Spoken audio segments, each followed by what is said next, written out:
Olá pessoal, estamos começando mais um vídeo aqui no canal Saúde Med, sejam muito bem-vindos. Para quem não me conhece, meu nome é Denifer Ferreira e estamos dando continuidade a esse tema tão extenso que é sobre diabetes, né? E hoje, nesse vídeo, nós vamos falar sobre 3 produtos naturais com potencial para aumentar a sensibilidade à insulina e auxiliar no controle glicêmico.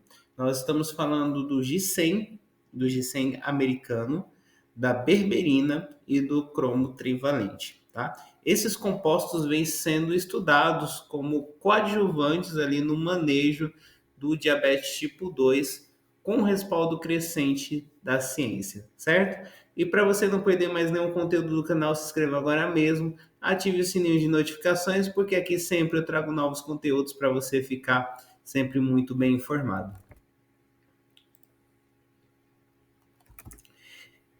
E aí, né, a gente começa falando sobre um fitoterápico que vem despertando o interesse da comunidade científica pelo seu potencial no tratamento complementar do diabetes tipo 2, que é o ginseng americano, tá? O ginseng americano é uma planta do gênero Panax, assim como o ginseng asiático, mas eles não são iguais, né?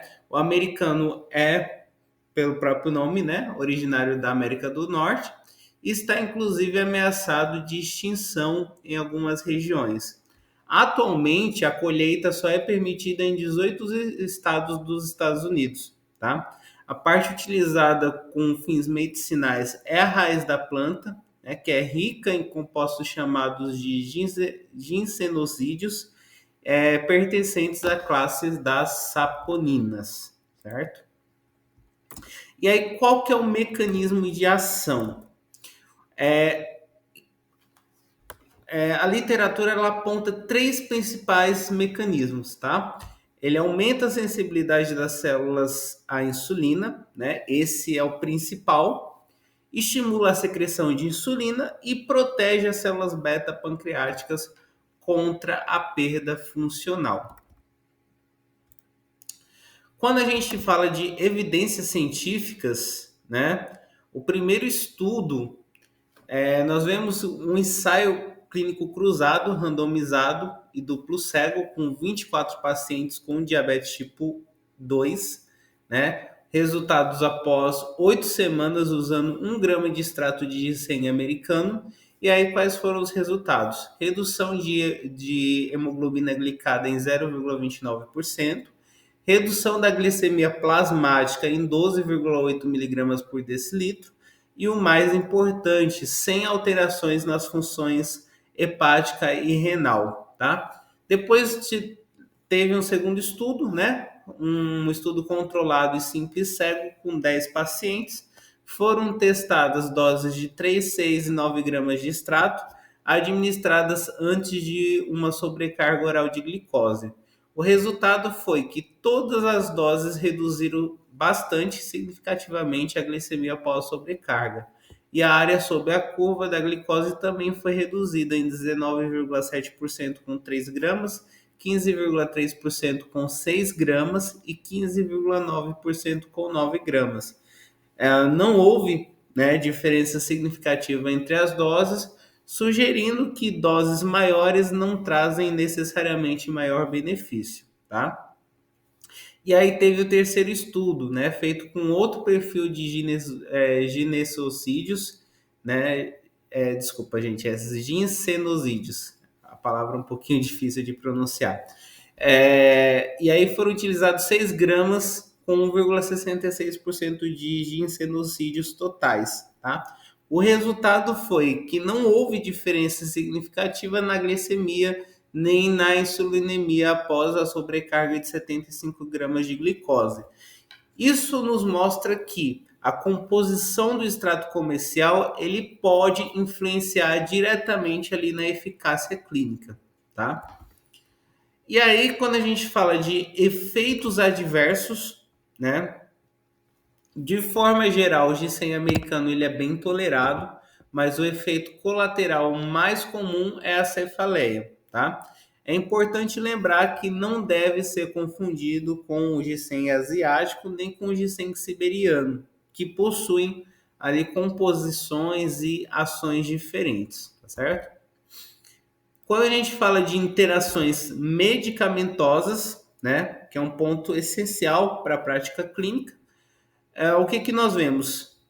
Que esse produto ele pode estimular o sistema imunológico, né? Então pode reduzir a eficácia de imunossupressores, pode reduzir a eficácia da varfarina, aumentando o risco de eventos tromboembólicos, né? Então o uso concomitante ele deve ser evitado e, claro, pode potencializar a ação de medicamentos hipoglicemiantes, né? Exigindo ali um monitoramento mais rigoroso para evitar a hipoglicemia.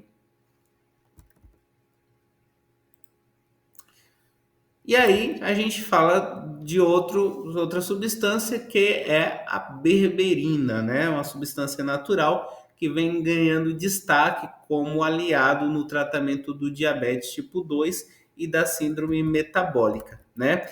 E aí a berberina, gente, o que é a berberina? A berberina é um alcaloide de sabor amargo, né? Extraído de várias plantas como a Berberis vulgaris, né? Também conhecida como Berberis europeia, o Hydrastis canadensis, também chamada como Golden Seal, a Felondrado amurense e até do açafrão da árvore, né?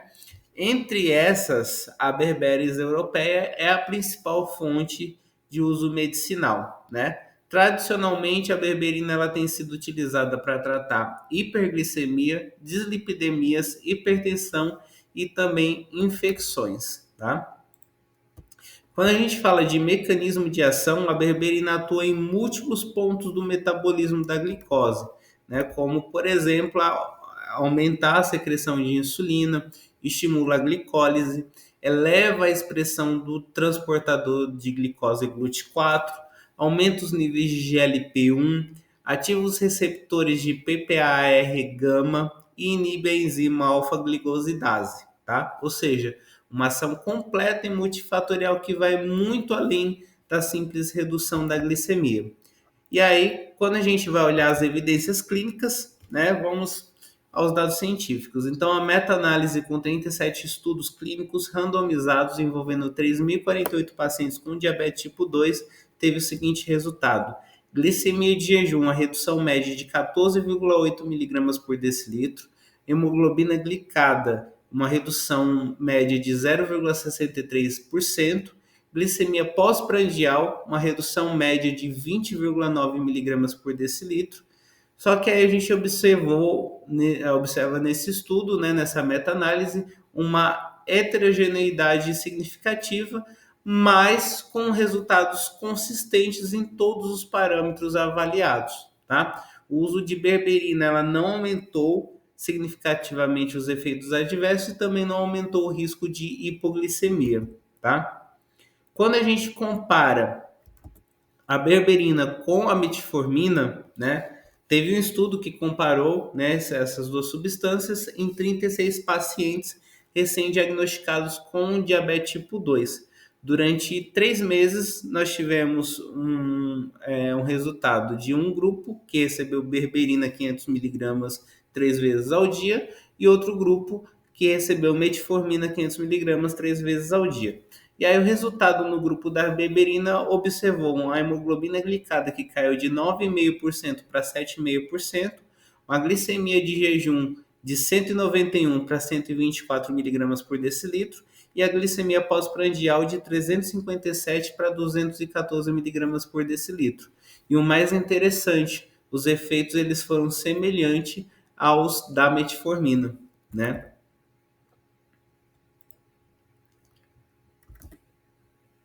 Falando de efeitos adversos, né, os principais efeitos colaterais eles são gastrointestinais, então envolve diarreia, constipação, flatulência, dor abdominal e vômitos, tá? Um alerta importante, gente, a berberina ela atravessa a placenta, né? Então ela pode causar kernicterus neonatal e também é excretado no leite materno. Então é contraindicada na gravidez e durante a amamentação.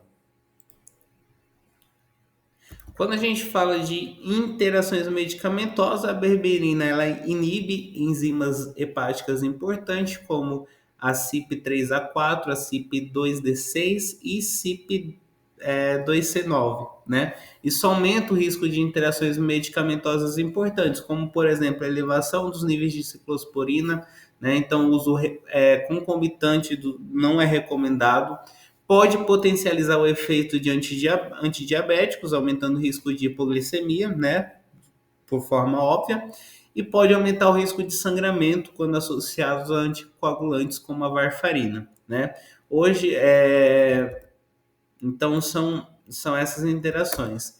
E aí, por último, a gente fala da última substância desse vídeo, né, que é um mineral essencial que tem sido estudado como coadjuvante no tratamento do diabetes tipo 2, que é o cromo, né, mais especificamente o cromo trivalente, né. Então, o cromo ele é um micronutriente essencial envolvido na regulação da glicose e do metabolismo de carboidratos, de lipídios e proteínas, tá? Ele existe em duas formas principais, que é o cromo trivalente, que é a forma biologicamente ativa e presente em alimentos e também em suplementos. Existe o cromo hexavalente, que é um subproduto industrial tóxico, né, que ela não é usada em suplementos e também está associado a câncer e toxicidade grave, tá? Nesse vídeo nós falaremos exclusivamente do cromo trivalente, que é utilizado como suplemento alimentar, tá? E aí a gente encontra o cromo em algumas fontes alimentares, tá? O cromo é encontrado naturalmente em levedura de cerveja, em ostras, cogumelos, batata, fígado, carne, queijo e vegetais frescos, tá? A ingestão diária adequada sugerida é em homens adultos 35 microgramas por dia e nas mulheres adultas 25 microgramas por dia, né? Ainda não existe um limite superior de segurança estabelecido porque o excesso pela dieta dificilmente causa uma toxicidade. Bem, quando a gente fala de formas farmacêuticas, os suplementos de cromo estão disponíveis em diferentes formas: cloreto de cromo, nicotinato de cromo e picolinato de cromo, né? Essa forma é a mais estudada e parece ter melhor absorção ali no organismo. Quando a gente olha para as evidências científicas, né? E antes de falar das evidências científicas, como é que funciona, né, o mecanismo de ação do cromo, né? Embora ainda não é totalmente elucidado esse mecanismo, você acredita que o cromo ele melhora a ação da insulina, ela reduz a atividade de enzima tirosina fosfatase, que atua negativamente no receptor de insulina e potencializa a sinalização no próprio receptor de insulina, né? Isso contribui para aumentar a sensibilidade celular à insulina, então por isso o cromo é classificado como um sensibilizador de insulina, tá?